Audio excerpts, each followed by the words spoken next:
Hello നമസ്കാരം. Study സ്റ്റുഡിയോയിലേക്ക് എല്ലാവർക്കും സ്വാഗതം. നമ്മളിന്ന് Sreenarayana Guru open university BA second sem sociology പരീക്ഷയോടനുബന്ധിച്ച് ചില ക്വസ്റ്റ്യൻ ആൻസറുകളാണ് ക്ലാസ്സിൽ ഡിസ്കസ് ചെയ്യാൻ പോകുന്നത്. അപ്പോൾ ക്ലാസ്സിലേക്ക് പോകുന്നതിന് മുമ്പ് നിങ്ങളുടെ ഈ ചാനൽ ആദ്യമായിട്ടാണ് കാണുന്നതെങ്കിൽ സബ്സ്ക്രൈബ് ചെയ്യുക, ഷെയർ ചെയ്യുക, നിങ്ങളുടെ കമൻറ്റുകൾ എഴുതി അറിയിക്കുക. ഒപ്പം പെയ്ഡ് നോട്ട്സ്, പെയ്ഡ് അസൈൻമെൻറ്റ്സ് ഒക്കെ ഫസ്റ്റ് സെം മുതൽ തേർഡ് സെം വരെ കേട്ടോ.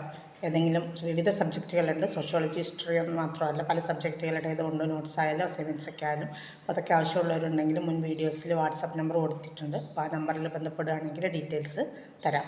ഓക്കെ, അപ്പോൾ നമുക്ക് ക്ലാസ്സിലേക്ക് പോകാം. നമ്മളിനി സോഷ്യോളജിയിൽ മൂന്നാമത്തെ ബ്ലോക്കാണ് ക്വസ്റ്റ്യൻ ആൻസർ രൂപത്തിൽ പറയാനുള്ളത്. അതിൽ മൂന്നാമത്തെ ബ്ലോക്കിലെ ഫസ്റ്റ് യൂണിറ്റാണ് എന്ത് സ്ട്രക്ചറൽ ഫങ്ഷണലിസം എന്നുള്ളത്. MN ശ്രീനിവാസ് എൻ്റെ സാൻസ്ക്രിറ്റൈസേഷൻ, ഡൊമിനൻ്റ് കാസ്റ്റ് തുടങ്ങിയ കോൺസെപ്റ്റുകളെ അടിസ്ഥാനമാക്കിയിട്ടുള്ളൊരു യൂണിറ്റാണിത്. അതിൽ നിന്ന് വരാവുന്ന 2 മാർക്കിൻ്റെ ക്വസ്റ്റ്യനാണ് what is structural functional approach. What is structural functional approach, എന്താണ് ഘടനാധർമ്മ സമീപനം എന്നാണ്. ഒരു ആൻസർ, ഒരു സിസ്റ്റത്തിൻ്റെ പ്രവർത്തനപരമായ ഐക്യം സാമൂഹിക ക്രമത്തിൻ്റെ അടിസ്ഥാനത്തിൽ വിവരിക്കുന്നതിന് ഊന്നൽ നൽകുന്നതാണ് ഘടനാധർമ്മ സമീപനം എന്ന് പറയുന്നത്. ഈ സമീപനത്തിലെ ഘടനയ്ക്ക് സമൂഹത്തെ മൊത്തത്തിൽ നിലനിർത്തുന്ന കൃത്യമായ പ്രവർത്തനങ്ങളുണ്ട്. ജാതി, കുടുംബം, ബന്ധുത്വം മുതലായ വിവിധ സ്ഥാപനങ്ങളെ മൊത്തത്തിലും പരസ്പരം ബന്ധപ്പെടുത്തിയും പഠിക്കുന്നതിനാണ് ഈ ഘടനാധർമ്മ സമീപനം ശ്രമിക്കുന്നത്. 2 മാർക്കാണ്, എങ്കിലും അത്ര എഴുതണം കേട്ടോ. മറ്റൊരു ക്വസ്റ്റ്യനാണ് who were the pioneers of structural functional approach. ഘടനാധർമ്മ സമീപനത്തിലെ പ്രമുഖർ ആരൊക്കെയാണ് എന്നാണ്. ആ പേരുകൾ എഴുതുന്നുണ്ടോ എന്നാലും 2 മാർക്ക് കിട്ടും കേട്ടോ. ആൻസർ MN ശ്രീനിവാസും SC ഡ്യൂബ്, അതുപോലെ മാക്കിം മാരിയറ്റ് ഈ 3 ആളുകളാണ് നമുക്ക് പരാമർശിച്ചിട്ടുള്ളത് കേട്ടോ. ഇനി മറ്റൊരു ക്വസ്റ്റ്യനാണ് which are the major concepts of MN Srinivas. MN ശ്രീനിവാസിൻ്റെ പ്രധാന ആശയങ്ങൾ എന്തെല്ലാമാണ് എന്നുള്ളത്. ആൻസർ മേധാവിത്വ ജാതി, സംസ്കൃതവൽക്കരണം, പാശ്ചാത്യവൽക്കരണം, വോട്ട് ബാങ്ക് മുതലായവയാണ് അദ്ദേഹത്തിൻ്റെ പ്രധാന ആശയങ്ങൾ. ഇനി മറ്റൊരു ക്വസ്റ്റ്യനാണ് explain the major characteristics of dominant caste in rural settings. ഗ്രാമീണ സാഹചര്യത്തിൽ മേധാവിത്വ ജാതിയുടെ പ്രധാന സവിശേഷതകൾ വിശദമാക്കുക എന്നാണ്. ആൻസർ, ഒന്നാമത്തത് സംഖ്യാപരമായ ശക്തിയാണ്. സംഖ്യാപരമായ ശക്തി മൊത്തം ജനസംഖ്യയുടെ വലിയൊരു ഭാഗമായിരിക്കണം എന്നുള്ളതാണ്. രണ്ടാമത്തത് സാമ്പത്തിക ശക്തിയാണ്. അതായത് ഭൂവുടമസ്ഥാവകാശം, മേധാവിത്വം സ്ഥാപിക്കുന്ന ഒരു പ്രധാന ഘടകമായിരിക്കണം. മൂന്നാമത്തത് രാഷ്ട്രീയ ശക്തിയാണ്. അതായത് ജാതി വ്യവസ്ഥയിൽ ജാതി പഞ്ചായത്തുകൾക്കായിരുന്നു ഭരണ നേതൃത്വം ഉണ്ടായിരുന്നത്. തെരഞ്ഞെടുപ്പിൽ വിജയിക്കാനും ജാതി പഞ്ചായത്തിലെ നേതൃസ്ഥാനത്തേക്ക് വരാനും സാമ്പത്തികമായിട്ട് ഉയർന്ന ജനസംഖ്യയിൽ ഭൂരിപക്ഷം വരുന്നവർക്ക് ആയിരുന്നു മേൽക്കോയ്മ അല്ലെങ്കിൽ അവസരം ഉണ്ടായിരുന്നത് എന്ന് തന്നെ സൂചിപ്പിക്കുന്നത്. ഇത് 3മാണ് എന്ത് മേജർ ക്യാരക്ടറിസ്റ്റിക്സ്. എന്താണ്? സംഖ്യാപരമായ ശക്തിയായിരിക്കണം, ഒരു സാമ്പത്തിക ശക്തിയായിരിക്കണം, രാഷ്ട്രീയ ശക്തിയായിരിക്കണം. ഇതാണ് പോയിന്റുകൾ. അതിലൂടെ ചെറിയൊരു വിവരണങ്ങൾ കൊടുക്കാൻ 2 മാർക്കില്ലേ. ഇനി 4 മാർക്കിൻ്റെ അല്ലെങ്കിൽ 5 മാർക്കിൻ്റെ ക്വസ്റ്റ്യൻസാണ്. Discuss about a structural functionalist approach of MN Srinivas. MN ശ്രീനിവാസിൻ്റെ ഘടനാധർമ്മ സമീപനത്തെക്കുറിച്ച് ചർച്ച ചെയ്യുക എന്നാണ്. അത് 5 മാർക്കിനും ചോദിക്കാം, 10 മാർക്കിന് essay ആയിട്ടും ചോദിക്കാം കേട്ടോ. അപ്പോൾ 10 മാർക്കിൻ്റെ essay എഴുതുന്ന രീതിക്ക് പറയാം, പക്ഷെ അത്രേ അത് എഴുതാനുള്ളൂ കേട്ടോ. ശ്രദ്ധിച്ച് കേൾക്കുക. ഇന്ത്യൻ സാമൂഹ്യ ശാസ്ത്രത്തിലെയും സാമൂഹ്യ നരവംശ ശാസ്ത്രത്തിലെയും പ്രമുഖ വ്യക്തിത്വമായിരുന്നു MN ശ്രീനിവാസ്. അദ്ദേഹത്തിൻ്റെ മുഴുവൻ പേര് മൈസൂർ നരസിംഹച്ചാർ ശ്രീനിവാസ് എന്നാണ്. മൈസൂർ നരസിംഹച്ചാർ ശ്രീനിവാസ് എന്ന്. ഇന്ത്യൻ സമൂഹത്തിലെ ഫീൽഡ് അധിഷ്ഠിത ഗവേഷണത്തിൻ്റെ ശക്തമായ വക്താവായിരുന്നു അദ്ദേഹം. ആ നിലയിൽ തന്നെ പുതിയ ആശയങ്ങൾ നിർമ്മിക്കാനും വികസിപ്പിക്കാനും അദ്ദേഹത്തിന് കഴിഞ്ഞിട്ടുമുണ്ട്. പ്രത്യേകിച്ചും ഇന്ത്യയിലെ ജാതിയുടെ നിലനിൽപ്പും പരിവർത്തനവും സംബന്ധിച്ച് അദ്ദേഹം ധാരാളം പഠനങ്ങൾ നടത്തിയിട്ടുണ്ട്. തൻ്റെ രചനകളിലൂടെ ജാതി സമ്പ്രദായത്തിന് സ്വതന്ത്ര ഇന്ത്യയുടെ രാഷ്ട്രീയ ഭാവിയിലുള്ള പ്രാധാന്യം അദ്ദേഹം പുതിയൊരു കാഴ്ചപ്പാടിലൂടെ അവതരിപ്പിക്കുകയും ചെയ്തിട്ടുണ്ട്. ഒരു സിസ്റ്റത്തിൻ്റെ പ്രവർത്തനപരമായ ഐക്യം സാമൂഹിക ക്രമത്തിൻ്റെ അടിസ്ഥാനത്തിൽ വിവരിക്കുന്നതിന് ഊന്നൽ നൽകുന്നതാണ് ഘടനാധർമ്മ സമീപനം. ബയോളജിക്കൽ സയൻസിൽ നിന്നുള്ള ആശയങ്ങൾ കടമെടുത്തിട്ടാണ് ഘടനാധർമ്മ സമീപനം സാമൂഹ്യശാസ്ത്രത്തിലേക്ക് കൊണ്ടുവന്നത്. ഈ സമീപനത്തിൽ ഘടനയ്ക്ക് സമൂഹത്തെ മൊത്തത്തിൽ നിലനിർത്തുന്ന കൃത്യമായ പ്രവർത്തനങ്ങളുണ്ട്. ഈ സമീപനത്തിൽ സമൂഹം ഒരു സംവിധാനമാണ്. ഒരു സംവിധാനമാണ്. അതിൻ്റെ ഭാഗങ്ങൾ ആ സംവിധാനത്തിൻ്റെ ഐക്യത്തിനും സ്ഥിരതയ്ക്കും വേണ്ടി ഒരുമിച്ച് പ്രവർത്തിക്കുന്നു. ഒരു ജീവിഘടനയെ പോലെ നമ്മുടെ സമൂഹവും വിവിധ വ്യക്തികളെ ഉൾക്കൊള്ളുന്ന ഒന്നാണ്. ഈ വ്യക്തികൾക്ക് സംവിധാനത്തിൻ്റെ ഭാഗമായിട്ട് ചില റോളുകൾ അഥവാ ചില പങ്കുകൾ വഹിക്കാനുണ്ട്. ജാതി, കുടുംബ ബന്ധുത്വം, അതുപോലെ തുടങ്ങിയിട്ടുള്ള വിവിധ സ്ഥാപനങ്ങളെ മൊത്തത്തിലും പരസ്പരം ബന്ധപ്പെടുത്തിയും പഠിക്കുന്നതാണ് ഘടനാധർമ്മ സമീപനം പ്രധാനമായിട്ട് ശ്രമിക്കുന്നത്. സംസ്കാരത്തിൻ്റെ എല്ലാ വശങ്ങളും പരസ്പര ബന്ധിതവും അതുപോലെ പരസ്പര ആശ്രിതവുമായ സ്വഭാവം സമൂഹത്തെക്കുറിച്ചുള്ള ഈ സമീപനത്തിലെ പഠനത്തിന് പ്രധാന ഭാഗമാണ്. ഈ സമീപനം അനുസരിച്ച് ഗവേഷണങ്ങൾക്കായി തിരഞ്ഞെടുക്കുന്ന സമൂഹത്തിനിടയിൽ ജീവിച്ച് അവരുടെ ജീവിതശൈലി പങ്കുവെക്കാനും അതുപോലെ തന്നെ വിവരണാത്മക നിരീക്ഷണങ്ങൾ നടത്താനും ശ്രമിക്കുന്നുണ്ട്. ഇതാണ് ക്വസ്റ്റ്യൻ ആൻസർ കേട്ടോ. മറ്റൊരു ക്വസ്റ്റ്യനാണ് briefly discuss the concept of sanskritization. സംസ്കൃതവൽക്കരണം എന്ന ആശയത്തെക്കുറിച്ച് ചുരുക്കി വിവരിക്കുക എന്നാണ് 5 മാർക്കിന് ചോദിക്കുന്നതാണ് കേട്ടോ. ആൻസർ: സംസ്കൃതവൽക്കരണം എന്ന ആശയം ഇന്ത്യയുടെ സാമൂഹ്യശാസ്ത്രത്തിൽ എം.എൻ. ശ്രീനിവാസാണ് അവതരിപ്പിച്ചത്. തൻ്റെ religion and society among the Coorgs of South India, South ഇന്ത്യയിലെ കുടകിലെ സമൂഹത്തിലെ മതം എന്നതിനെക്കുറിച്ച് എഴുതിയ ഗ്രന്ഥം കേട്ടോ. ഈ ഗ്രന്ഥത്തിലാണ് അദ്ദേഹം സംസ്കൃതവൽക്കരണത്തെക്കുറിച്ച് അവതരിപ്പിച്ചത്. കൂർഗിലെ സംസ്കൃത ഹിന്ദുമതം സംസ്കൃതേതര ഹിന്ദുമതവും വേർതിരിച്ച് പഠിക്കാനാണ് അദ്ദേഹം ശ്രമിച്ചത്. ഹിന്ദുമതത്തിൻ്റെ ഘടനാപരമായ അടിസ്ഥാനം ജാതിയാണെന്നും ജാതി മനസ്സിലാക്കിയാൽ മാത്രമേ സംസ്കൃതവൽക്കരണത്തിൻ്റെ ഘടനാപരമായ ചട്ടക്കൂട് നമുക്ക് മനസ്സിലാക്കാൻ കഴിയൂ എന്നുമാണ് എം.എൻ. ശ്രീനിവാസിൻ്റെ വിശ്വാസം. ബ്രാഹ്മണ ആചാരങ്ങൾ സ്വീകരിക്കുന്നതിനായുള്ള താഴ്ന്ന ജാതിക്കാരുടെ ശ്രമങ്ങളെയാണ് അദ്ദേഹം സംസ്കൃതവൽക്കരണം എന്നതുകൊണ്ട് സൂചിപ്പിച്ചത്. ബ്രാഹ്മണർ, ക്ഷത്രിയർ, വൈശ്യർ തുടങ്ങിയ 3 വർണ്ണങ്ങളിലെ അംഗങ്ങൾ ഒരു പ്രാവശ്യം ശാരീരികമായും ജീവിത രീതികളും ശാരീരികമായും വീണ്ടും ആത്മീയമായിട്ടും എന്ത് ചെയ്യുന്നുണ്ട്, ഒരു പ്രത്യേക ചടങ്ങിലൂടെ ജനിക്കുന്നു എന്നൊരു വിശ്വാസമുണ്ട്. അതായത് ഇരട്ട ജനനമുള്ള ദ്വൈത ജനനികൾ എന്നൊക്കെയാണ് അവരെ വിശേഷിപ്പിക്കുക കേട്ടോ. അവരുടെ ആചാരങ്ങളും ജീവിത രീതികളും വേദങ്ങളും മനുസ്മൃതിയും മറ്റും സമാന സംസ്കൃത ഗ്രന്ഥങ്ങളും അനുസരിച്ചുള്ള രീതിയിലുള്ളതാണ്. ഇവരാണ് ജാതി ശ്രേണിയിൽ ഉയർന്ന സ്ഥാനത്ത് നിൽക്കുന്ന ആളുകൾ, 2 തവണ ജനിച്ച ആളുകൾ. അപ്പോൾ താഴ്ന്ന ജാതിക്കാർക്ക് ഇവരിൽ നിന്ന് വ്യത്യസ്തമായ ജീവിത രീതികളും ഭക്ഷണക്രമങ്ങളും ആചാരങ്ങളുമാണ് ഉണ്ടായിരുന്നത്. അപ്പോൾ ഇവരെന്ത് ചെയ്തു, സാമൂഹ്യ ശ്രേണിയിൽ തങ്ങളുടെ പദവി ഉയർത്താൻ വേദപ്രകാരമുള്ള ആചാരങ്ങൾ സ്വീകരിക്കാനും വേദങ്ങളിൽ പരാമർശിക്കുന്ന ദൈവങ്ങളെ ആരാധിക്കാനൊക്കെ ഇവർ ശ്രമം നടത്തി.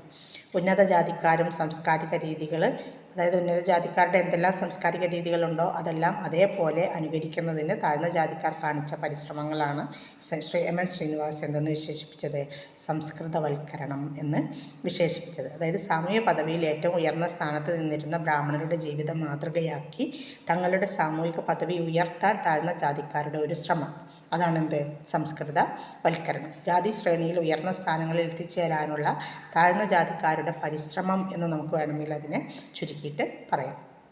ഓരോ പ്രദേശത്തുമുള്ള ഉന്നത ജാതി സ്ഥിതിയിലുള്ള ആളുകൾ അവരുടെ ജീവിത രീതികൾ നോക്കി മനസ്സിലാക്കിയിട്ട് അത് അനുകരിക്കാനുള്ളൊരു ശ്രമം നടത്താണ് താഴ്ന്ന ജാതിയിലുള്ള ആളുകൾ നടത്തിയിരുന്നു.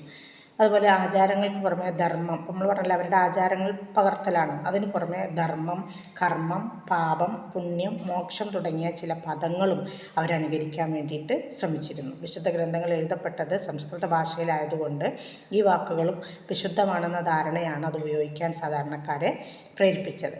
ബ്രാഹ്മണരുടെ ആചാരപരമായ ജീവിതം കൂടുതൽ പാശ്ചാത്യവൽക്കരിക്കപ്പെട്ടു, ബാക്കിയുള്ളവർ കൂടുതൽ സംസ്കൃതവൽക്കരിക്കപ്പെടുകയും ചെയ്തു എന്ന് ശ്രീനിവാസ് പറയുന്നു. അതായത് കാലങ്ങൾ ചെന്നപ്പോൾ ബ്രാഹ്മണർ കൂടുതൽ പാശ്ചാത്യവൽക്കരിക്കപ്പെട്ടു, അപ്പോൾ താഴ്ന്ന ജാതിക്കാരൊക്കെ കൂടുതൽ സംസ്കൃതവൽക്കരിക്കപ്പെട്ടു, അല്ലെങ്കിൽ ബ്രാഹ്മണരെ പോലെ ക്ഷത്രിയരെ പോലെയൊക്കെ ഉള്ള സംസ്കാരങ്ങളെ അനുകരിച്ച് ജീവിക്കാൻ തുടങ്ങി എന്നും ആര് പറയുന്നുണ്ട്, എം.എൻ. ശ്രീനിവാസ് പറയുന്നുണ്ട്. ശ്രീനിവാസ് നടത്തിയ മറ്റൊരു ശ്രദ്ധേയമായ നിരീക്ഷണം തൊട്ടുകൂടാത്തവരുടെ സംസ്കൃതവൽക്കരണത്തിന് ശേഷവും മുകളിലേക്കുള്ള ചലനം ഉണ്ടായില്ല, അല്ലെങ്കിൽ അവർക്ക് മുന്നോട്ട് അവരെ അതേപോലെ അംഗീകരിച്ചില്ല എന്നുള്ളതാണ്. അപ്പോൾ തൊട്ടുകൂടായ്മ അനുഭവിക്കുന്ന വിഭാഗം വരെയുള്ളവർക്കൊക്കെ അതായത് ശുദ്രർ സ്ത്രീകൾക്കൊക്കെ എന്തുണ്ട്, ഉന്നത ജാതിയിലേക്ക് അനുകരിക്കാനുള്ളൊരു അനുവാദം ഉള്ള രീതിയിലായിരുന്നു. പക്ഷേ തൊട്ടുകൂടാത്തവർക്ക് ഒരിക്കലും എന്തിനു പറ്റിയില്ല, അവരുടെ അനുകരിക്കാനോ അനുകരിച്ചാൽ തന്നെയും അത് അംഗീകരിക്കാനും ആരും തയ്യാറായില്ല. അപ്പോൾ അത് വളരെ സങ്കീർണമായ ഒന്നാണ്. അതുകൊണ്ട് ഇത് വ്യാപകമായ സാംസ്കാരിക സാമൂഹിക പ്രക്രിയയായിട്ടാണ് സംസ്കൃതവൽക്കരണത്തെ കണക്കാക്കുന്നത്. ഇനി മറ്റൊരു ക്വസ്റ്റ്യനാണ്, explain the concept of dominant caste. മേധാവിത്വ ജാതി എന്ന സങ്കല്പത്തെക്കുറിച്ച് വിശദമാക്കാനാണ്. അതും ആരുടെ ആശയമാണ്, എം.എൻ. ശ്രീനിവാസിൻ്റെ ഒരു ആശയമാണ്. നോക്കാം, എം.എൻ. ശ്രീനിവാസിൻ്റെ അഭിപ്രായത്തിൽ സംഖ്യാപരമായി ശക്തവും ഏറ്റവും വലിയ സാമ്പത്തികവും രാഷ്ട്രീയവുമായ ശക്തിയുമായ ഗ്രാമത്തിലെ ജാതിയാണ് ആധിപത്യ ജാതി. ഏതൊരു പ്രദേശത്തും ഉയർന്ന സാമ്പത്തികവും രാഷ്ട്രീയവുമായ സ്ഥാനമുള്ള ജാതിയുടെ ഉദയത്തെ സൂചിപ്പിക്കാൻ വേണ്ടിയിട്ട് എം.എൻ. ശ്രീനിവാസ് ഒരു സാമൂഹിക പദമായിട്ട് ആധിപത്യ ജാതി എന്നൊരു പദം വികസിപ്പിച്ചെടുത്തു. മൈസൂരിലെ രാമപുര ഗ്രാമത്തിൽ നടത്തിയ പഠനത്തിൻ്റെ അടിസ്ഥാനത്തിലാണ് അദ്ദേഹം ആധിപത്യ ജാതി എന്ന ആശയം വികസിപ്പിച്ചെടുത്തത്. അവിടെ വോക്കാലിഗാസ് എന്ന് പറയുന്ന വിഭാഗത്തിലാണ് സാമൂഹിക രാഷ്ട്രീയ മേധാവിത്വം ഉണ്ടായിരുന്നത് എന്ന് ശ്രീനിവാസ് കണ്ടെത്തി. ഫീൽഡ് പഠനമാണ് അദ്ദേഹം അതിനു വേണ്ടിയിട്ട് നടത്തിയത്. ഗ്രാമത്തിലെ സമ്പദ് വ്യവസ്ഥയെ നിയന്ത്രിക്കാനും പ്രശ്നപരിഹാരത്തിലും മറ്റ് ജാതികളെ നിയന്ത്രിക്കുന്നതിലൊക്കെ മേധാവിത്വ ജാതിക്കായിരിക്കും മേൽക്കൈ ഉണ്ടാവുക. തൻ്റെ social system of Mysore village എന്ന ഉപന്യാസത്തിലൂടെയാണ് ആധിപത്യ ജാതി എന്ന ആശയം എം.എൻ. ശ്രീനിവാസ് സോഷ്യോളജിയിൽ ആദ്യമായിട്ട് കൊണ്ടുവന്നത്. ഗ്രാമീണ സാഹചര്യത്തിൽ ഒരു ആധിപത്യ ജാതിക്ക് 3 പ്രധാന സ്വഭാവ സവിശേഷതകൾ ഉണ്ടാവുമെന്നും അദ്ദേഹം പറയുന്നുണ്ട്. ഈ സ്വഭാവ സവിശേഷതകളാണ് ആധിപത്യ ജാതി തീരുമാനിക്കാനുള്ള മാർഗമായിട്ടും അദ്ദേഹം പറയുന്നത്. ഒന്ന് സംഖ്യാപരമായ ശക്തി, രണ്ടാമത്തത് അത് സാമ്പത്തിക ശക്തിയായിരിക്കും, മൂന്നാമത്തത് രാഷ്ട്രീയ ശക്തി, രാഷ്ട്രീയ മേധാവിത്വം സമൂഹത്തിലുണ്ടായിരിക്കും. അപ്പോൾ ഈ 3 സവിശേഷതകൾ ഉണ്ടെങ്കിൽ അതിനെ എന്തായിട്ടാണ് കണക്കാക്കിയിരുന്നത്? മേധാവിത്വ ജാതിയായിട്ടാണ് കണക്കാക്കിയിരുന്നത്. ചില മേഖലകളിൽ അദ്ദേഹം കണ്ടെത്തിയൊരു പ്രത്യേകതയാണ് കുറച്ചുനാൾ മേധാവിത്വമുള്ള ജാതി പിന്നീട് താഴോട്ട് വരികയും ആ സ്ഥാനം മറ്റൊരു ജാതിക്ക് ലഭിക്കുകയും ചെയ്യുന്നതായിട്ട്. അപ്പോൾ എന്താണ്, ഒരു ആധിപത്യ ജാതി സംസ്കൃതവൽക്കരണത്തിലൂടെയും അതുപോലെ സംസ്കാര മാറ്റത്തിലൂടെയും സംഭവിക്കുന്നതായിരിക്കും. അതുകൊണ്ടാണ് ഒരു കൂട്ടർക്ക് മേൽക്കൈ ഉണ്ടാകുമ്പോൾ അല്ലെങ്കിൽ ഒരു ജാതി മേധാവിത്വ ജാതിയായിട്ട് പരിഗണിക്കുന്ന സമയത്ത് താഴ്ന്ന ജാതിയായിരുന്ന ജാതി വീണ്ടും എന്തായിട്ട് വരുന്നുണ്ട്? മേധാവിത്വ ജാതിയായിട്ട് വരുന്നുണ്ട് എന്ന് പറയുന്നത് എന്നാണ് പറയുന്നത്. ഇത്രയാണ് ആ ഒരു യൂണിറ്റിൽ നിന്ന്. ഇനി മൂന്നാമത്തെ ബ്ലോക്കിലെ രണ്ടാമത്തെ യൂണിറ്റ് എന്ന് വരുന്നതാണ്. രണ്ടാമത്തെ യൂണിറ്റ് എന്താണ്? എസ്.സി. ഡ്യൂബും അദ്ദേഹത്തിൻ്റെ സോഷ്യൽ ചേഞ്ച് അതുപോലെ മോഡേണൈസേഷൻ തുടങ്ങിയ ആശയങ്ങളുമാണ്. അതിൽ നിന്നുള്ള ക്വസ്റ്റ്യൻസ് നോക്കാം നമുക്ക്. ഇതിൽ 2 മാർക്കിന് ചോദിക്കാൻ സാധ്യതയുള്ളതാണ്. Discuss about the 4 phases of development according to S C. Dube. S C. ഡ്യൂബിൻ്റെ അഭിപ്രായത്തിലുള്ള വികസനത്തിൻ്റെ 4 ഘട്ടങ്ങളെക്കുറിച്ച് ചർച്ച ചെയ്യുക എന്നാണ് ആൻസർ. ഒന്നാമത്തെ ഘട്ടം ഇത് സാമ്പത്തിക വളർച്ചയെ കേന്ദ്രീകരിച്ചുള്ള ഘട്ടമാണ്. ഒന്നാമത്തെ ഘട്ടം സാമ്പത്തിക വികസനവും വികസനത്തിന് തുല്യമാണ് എന്നാണ് ആ ഘട്ടത്തിൽ മനസ്സിലാക്കേണ്ടത്. രണ്ടാമത്തെ ഘട്ടം സാമൂഹിക മാറ്റവും സാമ്പത്തിക വളർച്ചയും തമ്മിലുള്ള ബന്ധത്തിൻ്റെ അംഗീകാരത്തിൻ്റെ ഘട്ടമാണ്. മൂന്നാമത്തെ ഘട്ടം എന്ന് പറയുന്നത് ഘട്ടത്തിൽ നിലവിലുള്ള വികസന മാതൃകകളുടെയും ആധുനികവൽക്കരണത്തിൻ്റെയും പോരായ്മകൾ തിരിച്ചറിയുകയും പ്രതികരിക്കുകയും ചെയ്യുന്ന ഘട്ടമാണ്. മാത്രമല്ല ഈ ഘട്ടം ക്രിയാത്മകവും പ്രതികരിക്കുന്നതുമാണ്. അതായത് അതങ്ങനെ അല്ലെങ്കിൽ പിന്നെ അതിന് പ്രതികരിക്കാനുള്ള കഴിവ് ആളുകൾ നേടിയെടുക്കുന്നൊരു ഘട്ടം. ഇനി ലാസ്റ്റ് ഘട്ടം, 4-ാമത്തെ ഘട്ടം ലോകക്രമവും ദേശീയക്രമവും മനസ്സിലാക്കുന്ന പ്രതിഫലന ഘട്ടമാണ് 4-ാമത്തെ ഘട്ടം. ലോകത്തെയും ദേശീയ സംഭവങ്ങളെ നിയന്ത്രിക്കുന്ന ശക്തിയും സംവിധാനവും ഈ ഘട്ടത്തിൽ പ്രതിഫലിച്ചു. ഇനി അടുത്തൊരു ക്വസ്റ്റ്യനാണ്. Explain the differences between westernization and modernization. പാശ്ചാത്യവൽക്കരണവും ആധുനികവൽക്കരണവും തമ്മിലൊന്ന് ഉള്ള വ്യത്യാസങ്ങൾ കണ്ടെത്താനാണ്, വിശദീകരിക്കാനാണ് ആൻസർ. ആധുനികവൽക്കരണം എന്നത് വളരെ സങ്കീർണമായ ഒരു പ്രതിഭാസമാണ്. അത് പലതരത്തിലുള്ള പരസ്പര ബന്ധിതമായ മാറ്റങ്ങളും ഉൾക്കൊള്ളുന്നുണ്ട്. എന്നാൽ പാശ്ചാത്യവൽക്കരണം എന്നത് പാശ്ചാത്യരെ അനുകരിക്കൽ മാത്രമാണ്, അതിനപ്പുറം ഒന്നുമില്ല. ആധുനികവൽക്കരണം ജനങ്ങളുടെ ജീവിതത്തെ മികച്ച നിലവാരത്തിലേക്ക് ഉയർത്തും. എന്നാൽ പാശ്ചാത്യരുടെ രീതി പിന്തുടരാൻ മാത്രമേ പാശ്ചാത്യവൽക്കരണം കൊണ്ട് സാധ്യമാവുകയുള്ളൂ. അതായത് അവരുടെ രീതി എന്താണോ അതിൽ വലിയ പുരോഗതിയൊന്നും ഉണ്ടാവില്ല. അവരെന്താണോ തുടരുന്നത് അതേപോലെ ചെയ്യുക എന്നുള്ളത് മാത്രമാണ്. അപ്പോൾ പരിസ്ഥിതിയെ ദോഷകരമായി ബാധിക്കുന്ന ഒന്നായിരിക്കണം ആധുനികവൽക്കരണം. പാശ്ചാത്യവൽക്കരണത്തിൽ ഇതിനൊരു പ്രാധാന്യവും ഇല്ല. ഇതാണ് അതിൻ്റെ വ്യത്യാസം. ഇനി ഒരു എസ്സേ ക്വസ്റ്റ്യനാണ് കേട്ടോ. Describe S C. Dube's perspectives on Indian villages. Indian ഗ്രാമങ്ങളെക്കുറിച്ചുള്ള എസ്.സി. ഡ്യൂബിൻ്റെ വീക്ഷണങ്ങൾ ചുരുക്കി വിവരിക്കുക എന്നാണ്. ചുരുക്കി എന്നാണ് പറയുന്നതെങ്കിലും എസ്സേ ആണ് കേട്ടോ. ആൻസർ നോക്കുക. ഇന്ത്യയിലെ ഗ്രാമം, ഗോത്രം, ഗ്രാമീണ ജീവിതം എന്നിവയെ മാറ്റിമറിക്കുന്നതിലായിരുന്നു ഡ്യൂബിൻ്റെ സംഭാവന. ഇന്ത്യയുടെ ഗ്രാമീണ മാറ്റങ്ങളെക്കുറിച്ച് പഠിക്കാൻ അദ്ദേഹം ഘടനാ പ്രവർത്തന രീതിയാണ് ഉപയോഗിച്ചത്. തെലുങ്കാനയിലെ ഷാമിർപെറ്റ് മേഖലയുടെ ഗ്രാമീണ സംവിധാനത്തെയും ഘടനയെയും കുറിച്ച് അദ്ദേഹം എഴുതിയ ഗ്രന്ഥമാണ് ഇന്ത്യൻ ഗ്രാമങ്ങൾ എന്ന് പറയുന്നത്. ഇതിൽ ഷാമിർപെറ്റിലെ കഴിഞ്ഞ 50 വർഷത്തെ ഫ്യൂഡൽ ഭരണവും സ്വാതന്ത്ര്യാനന്തര കാലഘട്ടത്തിലെ സ്വയംഭരണവും തമ്മിലുള്ള ഒരു താരതമ്യം ഉൾപ്പെടെ മാറുന്ന ഗ്രാമത്തിന് വേണ്ടിയുള്ള ഒരു അധ്യായം തന്നെ അദ്ദേഹം ആ ഗ്രന്ഥത്തിൽ വിവരിച്ച് കാണിച്ചിട്ടുണ്ട്. ഗ്രന്ഥത്തിൽ കൈകാര്യം ചെയ്തിട്ടുള്ള പ്രധാന വസ്തുതകൾ എന്തൊക്കെയാണെന്ന് നോക്കാം. അതുകൂടി അതിൽ പറയണം കേട്ടോ. എന്തൊക്കെയാണ്? ഒന്നാമത് ഗ്രാമങ്ങളുടെ വിവരണം, ജനങ്ങൾ, വീടുകളുടെ രീതി, അയൽപ്പക്കം മുതലായ ക്രമീകരണങ്ങൾ ഉൾപ്പെടുന്നുണ്ട്. രണ്ടാമതായിട്ട് പരസ്പര സഹകരണം ഇല്ലാത്ത ജാതി വിഭാഗം, അന്തർജാതി അന്തർഗ്രാമ ബന്ധങ്ങൾ തുടങ്ങിയ സാമൂഹിക ഘടനയെക്കുറിച്ച് വിവരിക്കുന്നുണ്ട്. മൂന്നാമതായിട്ട് ഹിന്ദു മുസ്ലിങ്ങളും അവർക്ക് അവരുടേതായ മത സാമൂഹിക വ്യക്തിത്വങ്ങളുള്ള രണ്ട് വ്യത്യസ്ത ഗ്രൂപ്പുകളായിരുന്നു എന്ന് സമർത്ഥിക്കുന്നുണ്ട്. നാലാമതായിട്ട് ഗ്രാമങ്ങൾ സാമൂഹിക മതസംഘാടനത്തിൻ്റെ പേരിലും ഭരണസംഘാടനത്തിൻ്റെ പേരിലും ആന്തരികമായിട്ട് രണ്ട് വ്യത്യസ്ത യൂണിറ്റുകളായിട്ട് സംഘടിക്കപ്പെട്ടിരുന്നു എന്ന് പറയുന്നുണ്ട്. പിന്നെ മറ്റൊന്ന്, ഗ്രാമത്തിലെ പ്രാഥമിക ജാതി ഗ്രൂപ്പുകൾ പ്രത്യേക പരമ്പരാഗത സാമ്പത്തിക റോളുകളും പ്രവർത്തനങ്ങളും നിർവഹിക്കുന്നു. ആറാമത് അദ്ദേഹം കണ്ടെത്തുന്ന നാടോടി കഥകൾ, പുരാണങ്ങൾ, അതുപോലെ വിശുദ്ധരും കവികളും മതപരമായ കാര്യങ്ങൾ പഠിക്കൽ, ബൈബിളിനെക്കുറിച്ച് മറ്റും ജനപ്രിയ മതങ്ങളെക്കുറിച്ചും അറിയുവാനുള്ള ആളുകളുടെ അല്ലെങ്കിൽ അതിനുവേണ്ടിയുള്ള കൂടിക്കാഴ്ചകൾ, പിന്നെ അനിമിസം, ബഹുദൈവാരാധന, ഏകദൈവ വിശ്വാസം എന്നിവയെല്ലാം ആചാരങ്ങളുടെ കൂട്ടത്തിൽ ഉൾപ്പെട്ടിരുന്നു എന്നുള്ള കണ്ടെത്തൽ. മറ്റൊന്ന്, ഏഴാമത്തത്, ബന്ധുത്വത്തിൻ്റെ പരസ്പര ബന്ധിതമായ ശൃംഖല കുടുംബത്തിൻ്റെ ഘടനയെ പ്രതിനിധീകരിക്കുന്നുണ്ടോ എന്നുള്ളൊരു തിരിച്ചറിയൽ. ഗ്രാമീണ ഇന്ത്യയുടെ പ്രാഥമിക സവിശേഷത പിതൃതായ ക്രമവും അതുപോലെ തന്നെ പാട്രിലോക്കലുമായ ന്യൂക്ലിയർ അല്ലെങ്കിൽ കൂട്ടുകുടുംബ യൂണിറ്റ് ആയിരുന്നു എന്ന് അദ്ദേഹം പറയുന്നു. അതുപോലെ തന്നെ ഇനി എട്ടാമത്തത്, ജോലിയുടെയും ഭക്ഷണക്രമത്തിൻ്റെയും അടിസ്ഥാനത്തിൽ തൊഴിൽ വിഭജനം, ജീവിത നിലവാരം, അതുപോലെ സമൂഹത്തിലെ സ്റ്റാറ്റസ് വ്യത്യാസങ്ങൾ എന്നിവയിലെല്ലാം ജനങ്ങളുടെ ജീവിത നിലവാരവുമായി ബന്ധപ്പെട്ട പരിശോധനകൾ നടത്തുക. ഇത്രയും കാര്യങ്ങളാണ് അദ്ദേഹത്തിൻ്റെ ഗ്രന്ഥത്തിൽ ഡിസ്കസ് ചെയ്തിരുന്നത്. ഇനി മറ്റൊരു ക്വസ്റ്റ്യനാണ്, discuss about S C. Dube's perspectives on the concept of modernization. ആധുനികവൽക്കരണം എന്ന ആശയത്തെക്കുറിച്ച് എസ്.സി. ഡ്യൂബിൻ്റെ കാഴ്ചപ്പാട് ചർച്ച ചെയ്യുക എന്നാണ്. ആൻസർ, ആധുനികവൽക്കരണം എന്നത് വളരെ സങ്കീർണമായ ഒരു പ്രതിഭാസമാണ്. അത് പലതരത്തിലുള്ള പരസ്പര ബന്ധിതമായ മാറ്റങ്ങളും ഉൾക്കൊള്ളുന്നുണ്ട്.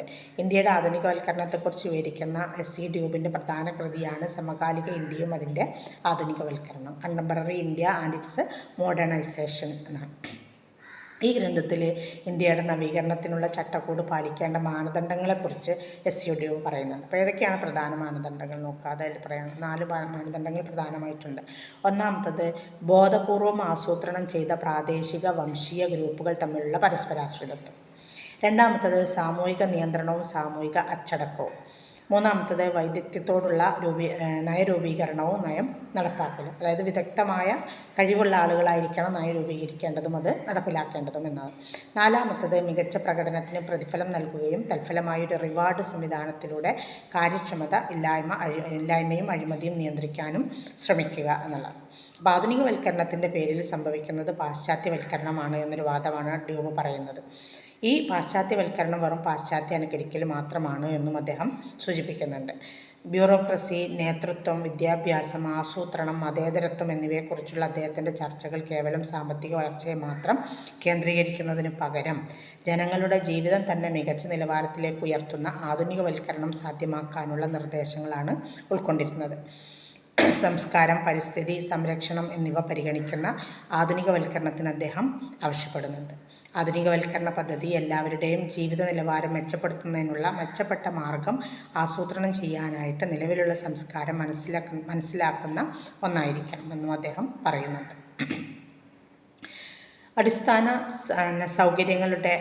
സൗകര്യങ്ങളുടെയോ മറ്റ് നടപടികളുടെയോ പുതിയ വികസന പദ്ധതികൾ അദ്ദേഹം നിർദ്ദേശിച്ചു. പരിസ്ഥിതിയെ സംരക്ഷിക്കുന്ന വിധത്തിൽ ആയിരിക്കണം നവീകരണ പദ്ധതികൾ നടപ്പിലാക്കേണ്ടത് എന്നും അദ്ദേഹത്തിൻ്റെ ഒരു സൂചനയുണ്ട്. താഴ്ന്ന ജാതിക്കാർക്കും താഴ്ന്ന വർഗ്ഗക്കാർക്കും അവരുടെ സാമൂഹിക സാമ്പത്തിക പുരോഗതി സംബന്ധിച്ചെടുക്കുന്ന തീരുമാനങ്ങളിൽ ഒരിടം നൽകണം എന്നും അദ്ദേഹം പറഞ്ഞിട്ടുണ്ട്. അദ്ദേഹത്തിൻ്റെ അഭിപ്രായത്തിൽ ആധുനികവൽക്കരണം കൈവരിക്കുന്നതിന് വികസന പരിപാടികളെ നയിക്കേണ്ട 3 തത്വങ്ങളുണ്ട്. ഏതൊക്കെയാണ്? 1, മനസ്സാക്ഷിത്വം. രണ്ടാമത്തത്, സ്ഥിരീകരണ പ്രവർത്തനം. 3, സ്ഥാപന നിർമ്മാണം.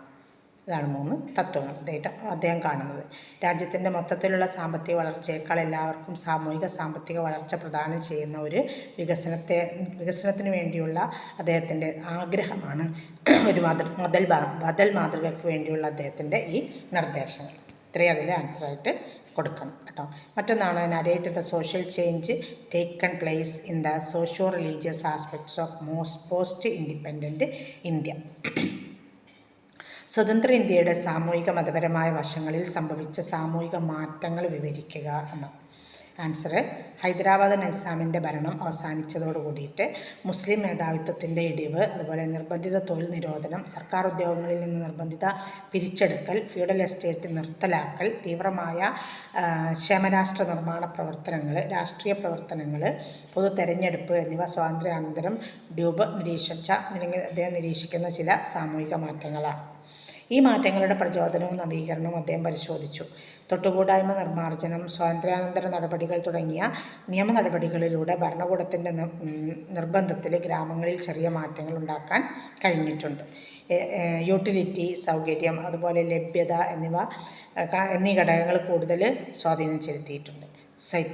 അതുപോലെ ബസ്സുകളുടെയും ട്രെയിനുകളുടെയും പുതിയ തൊഴിലുപകരണങ്ങളുടെയും ഒക്കെ ഉപയോഗം അതിൻ്റെ അടയാളമായിട്ടാണ് അദ്ദേഹം കണക്കാക്കുന്നത്. നഗരപ്രദേശങ്ങളിൽ നിന്നും മടങ്ങിയെത്തിയ സർക്കാർ ഉദ്യോഗസ്ഥരും അതുപോലെ ഗ്രാമവാസികളുമാണ് ഈ മാറ്റങ്ങളുടെ ഏജൻറ്റുകൾ എന്ന് അദ്ദേഹം മനസ്സിലാക്കി. ഇന്ത്യയുടെ മാറുന്ന ഗ്രാമങ്ങൾ, സാമൂഹിക വികസനത്തിൻ്റെ മനുഷ്യഘടകങ്ങൾ എന്ന പേരിൽ അദ്ദേഹത്തിൻ്റെ കൃതിയിൽ ഡ്യൂബ് ഈ മാറ്റങ്ങൾ കൂടുതൽ വിശദമായിട്ട് പറയുന്നുമുണ്ട്. പുതിയ സ്വതന്ത്ര സർക്കാർ അതിൻ്റെ ശ്രമങ്ങളുടെ വികസനത്തിലൂടെയും മാറ്റത്തിലൂടെയും രാജ്യത്തിൻ്റെ പുരോഗതിക്ക് വേണ്ടിയിട്ട് ആരംഭിച്ച കമ്മ്യൂണിറ്റി വികസന പരിപാടിയിലാണ് അദ്ദേഹം കൂടുതൽ ശ്രദ്ധ കൊടുത്തത്.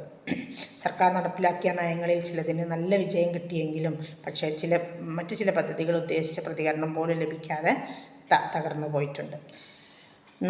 അതായത് നമ്മൾ മുമ്പേ തന്നെ ചൂഷണം നേരിടുന്നുണ്ട് എന്ന തോന്നൽ തന്നെയാണ് ഈ പ്രോഗ്രാമുകളെല്ലാം നടപ്പിലാക്കിയിട്ടും തൊഴിലാളികളിൽ ഉണ്ടായിരുന്നതെന്ന് അദ്ദേഹം പറയും. അതായത് ഈ കമ്മ്യൂണിറ്റി ക്ഷേമ പദ്ധതികൾ നടപ്പിലാക്കുന്നതിന് മുമ്പേ ഞങ്ങൾ എത്രത്തോളം ചൂഷണം നേരിട്ടിരുന്നോ അതേ ചൂഷണം ഇത് നടപ്പിലാക്കിയിട്ടും ഞങ്ങൾ നേരിടുന്നുണ്ട് എന്നാണ് ഗ്രാമവാസികളിൽ നിന്ന് ആർക്ക് കിട്ടിയൊരു മറുപടി, ഡ്യൂബിന് കിട്ടിയ ഒരു മറുപടി. അപ്പോൾ അവിടെ എന്താണ് പ്രത്യേകിച്ചൊരു മാറ്റവും ആളുകളുടെ കൈകളിലേക്ക് എത്തിയിട്ടില്ല.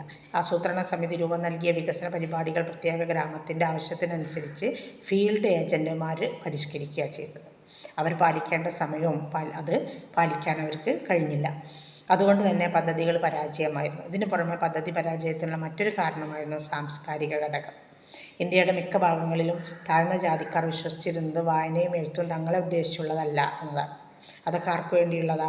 അത് ദൈവങ്ങൾക്ക് അവരോട് കോപിക്കാതിരിക്കാൻ വേണ്ടിയിട്ട് എന്ത് ചെയ്യാം, വേണമെങ്കിൽ നമുക്ക് ചെയ്യാം, അതൊക്കെ ഉന്നത ജാതിക്കാരുടെ കുത്തകകളാണ് എന്നുള്ളൊരു വിശ്വാസമാണ് അവർക്ക് ഉണ്ടായിരുന്നത്. അപ്പോൾ ഗവൺമെൻറ് ഏജൻറ്റുമാരും സാംസ്കാരിക ഘടകങ്ങളുമാണ് മാറ്റത്തിന് വേണ്ടി പദ്ധതികൾക്കെതിരായിട്ടുള്ളത് എന്നായിരുന്നു ഡ്യൂബ് തൻ്റെ ഗ്രന്ഥത്തിൽ വിശദീകരിച്ചത്. എങ്കിലും തൊട്ടുകൂടായ്മ നിരോധിച്ചുകൊണ്ടുള്ള നിയമം പാസ്സാക്കിയപ്പോൾ ഏറെക്കുറെ അത് ഇല്ലായ്മ ചെയ്യാനായി. എങ്കിലും എല്ലാ ഗ്രാമങ്ങളിലും ഇന്നും എന്ത് നിൽക്കുന്നുണ്ട്? ഈ തൊട്ടുകൂടായ്മ തുടച്ചു നീക്കപ്പെട്ടിട്ടില്ല, അല്ലെങ്കിൽ അത് നിലനിൽക്കുന്നുണ്ട് എന്ന് ഡ്യൂബ് പറയുന്നുണ്ട്. ഇനി മറ്റൊരു ക്വസ്റ്റ്യനാണ്, illustrate the strategies put forward by Dube in improving economic growth of Indian society.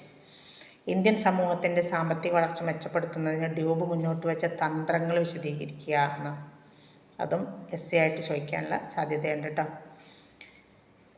അപ്പോൾ നമുക്ക് എസ്സേ ആയിട്ട് ചോദിക്കുകയാണെങ്കിൽ ഞാൻ പറയണത്ര എഴുതിയാൽ മതി. 4 മാർക്കിനെങ്കിൽ 5 മാർക്കിനാണെങ്കിൽ നിങ്ങൾ മനസ്സിലാക്കിയിട്ട് അതിൽ നിന്ന് കുറച്ച് ഭാഗം കട്ട് ചെയ്തിട്ട് എഴുതിയാൽ മതി കേട്ടോ. മാർക്കിനനുസരിച്ച് ചുരുക്കാം നമുക്ക് നോക്കാം. ഡ്യൂബ് തൻ്റെ സമകാലിക ഇന്ത്യയും അതിൻ്റെ ആധുനികവൽക്കരണവും എന്ന കൃതിയിൽ ഇന്ത്യയുടെ നവീകരണത്തിനുള്ള ചട്ടക്കൂട് പാലിക്കേണ്ട മാനദണ്ഡങ്ങളെക്കുറിച്ച് പറയുന്നുണ്ട്. പ്രധാന മാനദണ്ഡങ്ങൾ പറഞ്ഞല്ലോ, നേരത്തെ പറഞ്ഞതിനെ ഒന്നുകൂടി പറയാം. ബോധപൂർവ്വം ആസൂത്രണം ചെയ്ത പ്രാദേശിക വംശീയ ഗ്രൂപ്പുകൾ തമ്മിലുള്ള പരസ്പരാശ്രിതത്വം. 2 സാമൂഹിക നിയന്ത്രണവും സാമൂഹിക അച്ചടക്കവും. 3 വൈദഗ്ധ്യത്തോടുള്ള നയരൂപീകരണവും നയം നടപ്പിലാക്കലും. 4 മികച്ച പ്രകടനത്തിന് പ്രതിഫലം നൽകുകയും തൽഫലമായിട്ടൊരു റിവാർഡ് സംവിധാനത്തിലൂടെ കാര്യക്ഷമതയില്ലായ്മയും അഴിമതിയും നിയന്ത്രിക്കുകയും ചെയ്യുക. അപ്പോൾ എന്താണ്, ബ്യൂറോക്രസി, നേതൃത്വം, വിദ്യാഭ്യാസ, ആസൂത്രണം, മതേതരത്വം എന്നിവയെക്കുറിച്ചുള്ള അദ്ദേഹത്തിൻ്റെ ചർച്ചകൾ കേവലം സാമ്പത്തിക വളർച്ചയെ മാത്രം കേന്ദ്രീകരിക്കുന്നതിന് പകരം ജനങ്ങളുടെ ജീവിതം തന്നെ മികച്ച നിലവാരത്തിലേക്ക് ഉയർത്തുന്ന ആധുനികവൽക്കരണം സാധ്യമാക്കുന്ന നിർദ്ദേശങ്ങളായിരുന്നു. ഇപ്പോൾ എന്താ പറയുക, സംസ്കാരം, പരിസ്ഥിതി സംരക്ഷണം എന്നിവ പരിഗണിക്കാതെ, അല്ലെങ്കിൽ അതൊക്കെ പരിഗണിച്ചുകൊണ്ടുള്ളൊരു ആധുനികവൽക്കരണത്തിനാണ് അദ്ദേഹം ആവശ്യപ്പെടുന്നത്. അതൊക്കെ ഇല്ലെങ്കിൽ എന്താണ്, അതൊന്നും ഒരിക്കലും എന്തല്ല പുരോഗതിയായി മാറില്ല എന്നൊരു വാദം കൂടി ഡ്യൂബിനുണ്ട്. ആധുനികവൽക്കരണ പദ്ധതി എല്ലാവരുടെയും ജീവിത നിലവാരം മെച്ചപ്പെടുത്തുന്നതിനുള്ള മെച്ചപ്പെട്ട മാർഗം ആസൂത്രണം ചെയ്യുന്നതിനായിട്ട് നിലവിലുള്ള സംസ്കാരം മനസ്സിലാക്കേണ്ടത് ആവശ്യമാണ് എന്ന് അദ്ദേഹം പറയുന്നുണ്ട്. ആധുനികവൽക്കരണത്തിലുള്ള അദ്ദേഹത്തിൻ്റെ നിർദ്ദേശം പാരിസ്ഥിതിക ഘടകങ്ങളെ പരിഗണിച്ചു. താഴ്ന്ന ജാതിക്കാർക്കും താഴ്ന്ന വർഗ്ഗക്കാർക്കും അവരുടെ സാമൂഹിക സാമ്പത്തിക പുരോഗതി സംബന്ധിച്ചെടുക്കുന്ന തീരുമാനങ്ങളിൽ ഒരിടം നൽകണമെന്നും അദ്ദേഹം പറഞ്ഞു. വികലാംഗ ക്ഷേമ കോർപ്പറേഷനുകൾ, ശിശു വനിതാ ക്ഷേമ വകുപ്പുകൾ, ന്യൂനപക്ഷ ക്ഷേമ വകുപ്പുകൾ തുടങ്ങി സർക്കാർ പുതിയ സ്ഥാപനങ്ങൾ രൂപീകരിക്കണമെന്നും അദ്ദേഹം ആവശ്യപ്പെട്ടു. രാജ്യത്തിൻ്റെ മൊത്തത്തിലുള്ള സാമ്പത്തിക വളർച്ചയേക്കാൾ എന്ത് ചെയ്യണം, എല്ലാവർക്കും സാമൂഹിക സാമ്പത്തിക വളർച്ച പ്രദാനം ചെയ്യുന്ന ഒരു വികസനത്തിന് വേണ്ടിയുള്ള അദ്ദേഹത്തിൻ്റെ ആഗ്രഹമാണ് ഒരു ബദൽ മാതൃകയ്ക്ക് അല്ലെങ്കിൽ ഒരു നല്ല മാതൃകയ്ക്ക് വേണ്ടിയുള്ള നിർദ്ദേശത്തെ പ്രേരിപ്പിച്ചത്. സാമ്പത്തിക വളർച്ച ഉറപ്പാക്കുന്നതിനൊപ്പം സാംസ്കാരിക വൈവിധ്യവും പരിസ്ഥിതിയും സംരക്ഷിക്കുന്ന സ്ഥാപന ചട്ടക്കൂടുകൾ സ്ഥാപിക്കുന്നതിൽ അദ്ദേഹം വിശ്വാസം വെച്ചു പുലർത്തിയിരുന്നു. ഈ ചട്ടക്കൂടുകൾ അതിൻ്റെ നേട്ടങ്ങൾ സമൂഹത്തിലെ എല്ലാ വിഭാഗങ്ങൾക്കും വിതരണം ചെയ്യുകയും അവരെ ഒരു തുല്യ വളർച്ചയിലേക്ക് കൊണ്ടുവരികയും ചെയ്തിട്ടുണ്ട്. സാമ്പത്തിക വളർച്ചയെ മാത്രം കേന്ദ്രീകരിച്ചുള്ള വികസനം തള്ളിക്കളയുകയും സാമൂഹിക സാമ്പത്തിക വളർച്ച സാധ്യമാക്കുന്ന ഒരു പുതിയ വികസന മാതൃക സ്വീകരിക്കുകയും വേണമെന്ന് ഡ്യൂബർ നിർദ്ദേശിച്ചു. ഇത്രയാണ് അതിൽ ഈ 2 യൂണിറ്റുകളിലായിട്ട് അല്ലെങ്കിൽ 4ാമത്തെ ബ്ലോക്കിൽ വരുന്ന ക്വസ്റ്റ്യൻ ആൻസറുകളായിട്ട് വരുന്നത്. അപ്പോൾ അത്രയും പഠിക്കുക, നല്ല മാർക്ക്, നല്ല 2 വ്യക്തിത്വങ്ങൾ ആരൊക്കെയാണെന്ന് മനസ്സിലാക്കുക, അവരെ മനസ്സിലാക്കിയിട്ട് അതിന് ആൻസർ കൊടുക്കാൻ വേണ്ടി ശ്രമിക്കുക. Okay, thanks.